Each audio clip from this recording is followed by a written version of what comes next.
Hi everyone, let's learn an easy and important Korean grammar. In this video, we will talk about 지 않다. We use this grammar to negate an action or verb. This is so easy. 지 않다 attaches to the end of a verb or adjective stem to make them negative actions or states. Let's see some example. Oh, no. Before that, what is the verb stem? In Korean verbs, if we drop 다, we have verb stem.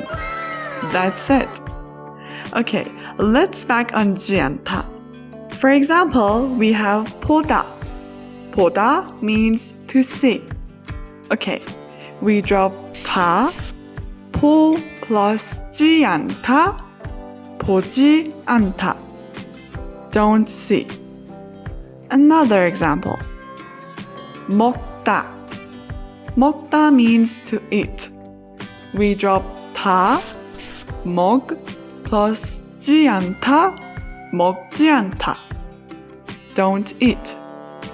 지 않다 is basic form, and if we want to use it in sentences, we should use of 지 않아요. 지 않아요 is present tense. So, verb and adjective stem plus 지 않아요. 가다 means to go. 가 plus 지 않아요. 가지 않아요. Don't go.